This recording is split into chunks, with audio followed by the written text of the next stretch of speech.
اگر ہم چاہتے تو ہر شخص کو ہدایت دے دیتے، لیکن میری طرف سے یہ بات قرار پا چکی ہے کہ میں دوزخ کو جنوں اور انسانوں سب سے بھر دوں گا۔ سو اب آگ کے مزے چکھو، اس لیے کہ تم نے اس دن کے آنے کو بھلا رکھا تھا۔ آج ہم نے بھی تمہیں بھلا دیا ہے، اور جو کام تم کرتے تھے ان کی سزا میں ہمیشہ کے عذاب کے مزے چکھتے رہو۔ ہماری آیتوں پر تو وہی لوگ ایمان لاتے ہیں کہ جب ان کو ان کے ذریعے نصیحت کی جاتی ہے تو سجدے میں گر پڑتے اور اپنے پروردگار کی تعریف کے ساتھ تسبیح کرتے ہیں اور غرور نہیں کرتے۔ ان کے پہلو بچھونوں سے الگ رہتے ہیں، اس حال میں کہ وہ اپنے پروردگار کو خوف اور امید سے پکارتے اور جو کچھ ہم نے ان کو دیا ہے اس میں سے خرچ کرتے ہیں۔ سو کوئی شخص نہیں جانتا کہ ان کے لیے کیسی آنکھوں کی ٹھنڈک چھپا کر رکھی گئی ہے، یہ ان اعمال کا صلہ ہے جو وہ کرتے تھے۔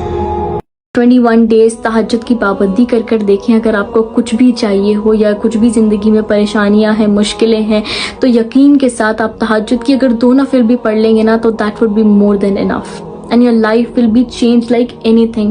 میں نے اپنی زندگی میں تہجد کے بہت بہترین بینیفٹس دیکھے ہیں، ایسے کہ میں آپ کو بتا نہیں سکتی، اور آپ کو مطلب دونوں جہاں آپ کے مل جاتے ہیں۔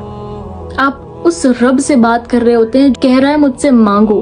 سوچیں کہ آپ سے کوئی بہت بڑا بادشاہ ہے اور وہ کہے کہ میں اس ٹائم جو مانگے گا میں دوں گا۔ وہ ہر ٹائم دیتا ہے، لیکن ایک اس نے اسپیسیفک ٹائم رکھ دیا ایک بادشاہ نے کہ اس میں جو بھی انسان آئے گا مجھ سے جو بھی مانگے گا میں اس کو عطا ضرور کروں گا، وہ جو بھی مانگے گا، بڑے سے بڑا ہو چھوٹا سے چھوٹا ہو۔ تو کیا آپ اسے یہ ایکسکیوز دیں گے کہ ہم نہیں پڑھ سکے یا ہمیں کام تھا، بزی تھے، تھکے تھے، سو رہے تھے؟ نہیں، ہم کہیں گے ہم سب کچھ قربان کر کے بھائی اس بادشاہ کے پاس جائیں گے، اپنی خواہشوں کی لسٹ رکھ دیں گے۔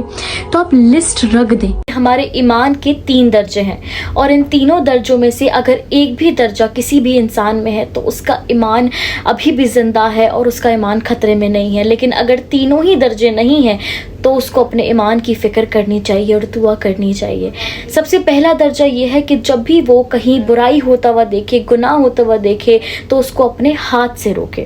اگر وہ ہاتھ سے نہیں روک سکتا ہے تو دوسرا درجہ یہ ہے کہ اس انسان کو کہیں جہاں برائی ہو رہی ہے جو کر رہا ہے اس کو سمجھا دے، اس کو کہہ دے کہ یہ گناہ ہے، یہ غلط ہے، یہ نہ کرا جائے۔ اگر وہ اسے کہہ بھی نہیں سکتا یا سمجھانے کے بعد بھی وہ برائی نہ رکے تو اس برائی کو، اس گناہ کو وہ اپنے دل میں برا سمجھے کہ یہ غلط کام ہے، یہ گناہ ہے، اور وہاں سے ہٹ جائے۔